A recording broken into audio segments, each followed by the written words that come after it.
Bryan Brown, it's wonderful to meet you, and congratulations on your movie Palm Beach. Thank you, Leon. Now, it's a collaboration between you and your partner, Rachel Ward, and considering that it's an original story, what was the inspiration?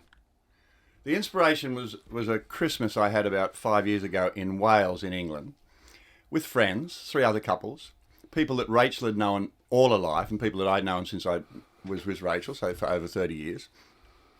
All very capable people. You know, like one of them was a writer-director, one of them was a man in finance, another man was a businessman from the time, a trader from the time he was 21, going to Afghanistan, buying coats in the 60s and selling them. I loved trading and all that, and had built up a very fine business, and had sold it 5 years before. And that Christmas, which is always fun with friends and laughing and talking about what our children are up to and all the different things, I came away from it, though, with this feeling that we were all in some sort of quicksand, particularly the men. I personally had just gone through a year, well, maybe not a full year, but about 9 months of, I found out that I had anxiety. I had a problem and I didn't know what it was, and I eventually said to my GP, I want to talk to a psychologist. And once I knew that I had anxiety, then I could deal with it. So I was coming through that. This trader mate of mine had been had sold his business and was on antidepressants, bumping into walls, didn't know who he was anymore. The other bloke that had been fired from finance had lost his identity. Another mate had trouble with alcohol all his life. And all these things were these things in the later part of life, where people think everything is just running freely. We're really dealing with substantial issues in their mind. And I came away going, well, if that's happening to us, that's happening to many, many people of my generation. Spot on. And interestingly, as the story goes, when you were partway through putting all this together, you rang up Sam Neill, who I understand is a lifelong friend, and yours and his careers are not dissimilar, because you've both been in blockbusters and great movies. You're both internationally renowned. You're both in a position where if you wanted to live in Hollywood, you could, and I can understand why you don't. But did you just ring him and say, hey, I've written a movie, you're in it, get yourself here? It's pretty much that. I mean, we are very good friends, and I really take advantage of him. We've done about 6 movies together now. Yes. And I mean, that's sort of quite, that's not the norm, you know, like we are friends, and we don't do the movies because we're friends. And I still haven't got to the bottom of why we end up, I mean, we did Sweet Country, which was a beautiful, brutal movie about the set in the 20s. We did that a couple of years ago that went to Venice, as far removed from Palm Beach as you can get. But there were the pair of us in that, and I'm not dead sure why we end up together a lot. But I've produced a couple of things where I've rung him and said, Dirty Deeds was a movie I did about 20 years ago, and I rang him and said, I got a part I want you to play. And with Palm Beach, I had to have Sam playing one of these characters. Sam's dealt with stuff too. I mean, as Richard E. Grant said, Bryan, no one's untouched. Absolutely. Look, there's another aspect to this that is very different, and that is the music. But it's all original. Now, how did you pull that together? Because as it is, if it's somebody else's, there's this great schlep you go through to get all the copyright. So how hard was it when you find yourself, we've got to do original stuff? Well, we had there's a group in from Melbourne, a wonderful young band called the Teskey Brothers, who are breaking internationally. We'd heard a couple of their songs and went, Rachel takes a lot of chances with music always, and she said, I want them to be the composers. So there's a lot of their stuff that's in there. But we went after songs of our time. Yes. We've got Frank Sinatra, Otis Redding, we've got the Easy Beats, we've got Joe Cocker, Yes. We've got Donovan from the 60s. Yes. We've got some fantastic songs in there. And you know, you go after them and you negotiate hard. And if you want them, you keep pushing and pushing, and some will come your way and some don't. So you then go to someone else, another song that you know that will fit the time. It's just a matter of working hard for getting something you want. The soundtrack had to be terrific. Well, it is. And in fact, we're going to give some copies away to that's great. callers a little later on. But I want to ask you about the fact that you're one of those people. If you wanted to live in Los Angeles or Beverly Hills, you could, but you choose not to.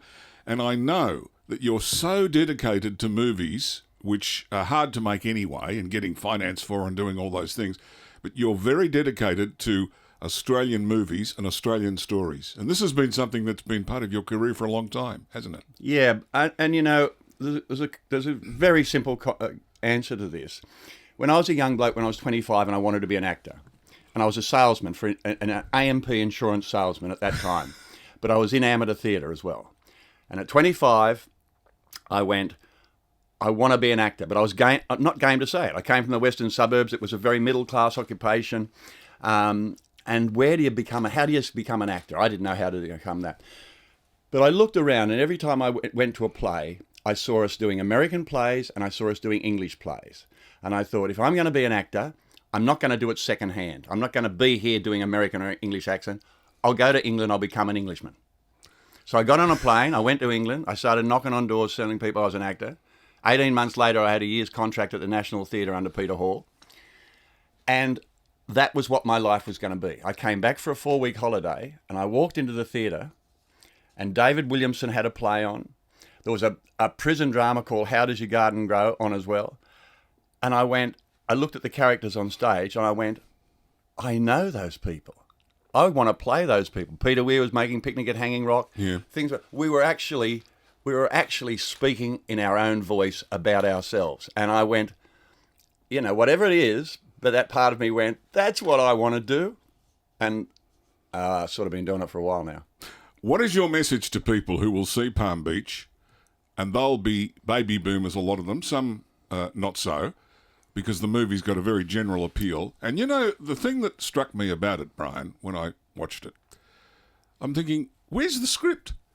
It looks like, no, seriously, it looks like you've just got a group of people together, warts and all, and when you go to see the film, you're part of the guest list, except you don't get the wine and the food. But that's what it looks like. Well, that's a real compliment to the movie. Because that's what a movie should be. You should feel as though you're in real life. But that's what it is. Did you seek to do that, or is that just something that happens if you get it right? I think that's what you aim to do. That's why you get good actors. That's why you spend a lot of... It's 5 years in preparing that script. 5 years? 5 years from that idea, from when I went to that Christmas and then started to decide to pitch to get it made and getting drafts done over the years. And it was 5 years from there to the moment we started shooting the film. And that is average. That is average. But I think the thing about it is that they're really good actors. Sam's a terrific actor. Greta Skarke is a wonderful actress. Yes. You know, Richard E. Grant knows exactly what he's doing. And so our job is to make you believe that we're real. That's what we're supposed to do. Make you think, I'm sitting in here listening to these people are real in front of me talking about what's happening to them. Yeah. So what happens now, Bryan, after you stop promoting your film? Well, I did a series last year for Stan, the streaming company, called Bloom, that did very well, and so they're going into a second season. So I start that in late October. It must be exciting, that because in this profession, as you know, it's like the future of a boy peering into a petrol tank with a lighted match. You never know what's going to happen next because you're waiting for the phone to ring and it doesn't.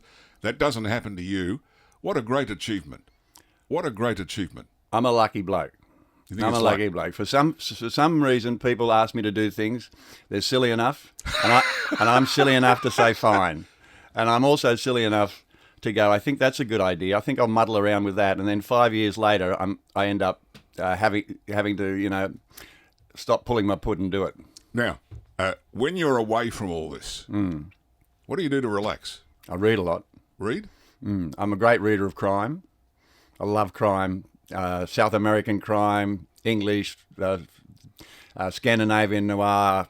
Love it. Love reading crime. Good crime. Yes. Because I find that good crime writers like Ian Rankin, who created a bloke called Rebus in Edinburgh, they take you to that place. They immerse you in their place. Yes. You know, so you feel like you're in Malmo in Sweden, or you feel like you're in Edinburgh. The really great crime writers really take you somewhere, and you learn about those places. You learn about what makes the people tick, what the different personalities. So I'm a great reader of crime. I read a lot of other stuff as well. I still surf.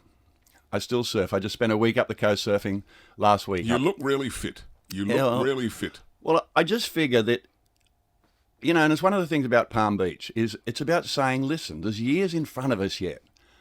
You know, we might have to deal with things, but we get through them with the help of family and friends. We get through them, and we've got a life to live. Let's keep grabbing for that life. Let's keep smiling about life. Let's keep having a go. Let's battle the struggles. But let's go, we've only got the one life. Let's have it. Congratulations on your passion. Congratulations on Palm Beach. And one person who wants to send their sincere regards, who has been a tremendous advocate for you for a long time, is Bob Parr, the program manager of Wallace Cinemas. Oh, they're fantastic, Wallace. You know, the distributors around the country. I went to a thing in Melbourne for Universal to talk about the movie. Sure. Distributors are those people that run those cinemas. They love movies. They absolutely love movies, and they do anything they can to help you get a movie out there to the public. I'm a great admirer and I'm a great appreciator of the distributors. Bryan, lovely to see you, and may you continue for as long as you hold your passion. Thanks, Leah.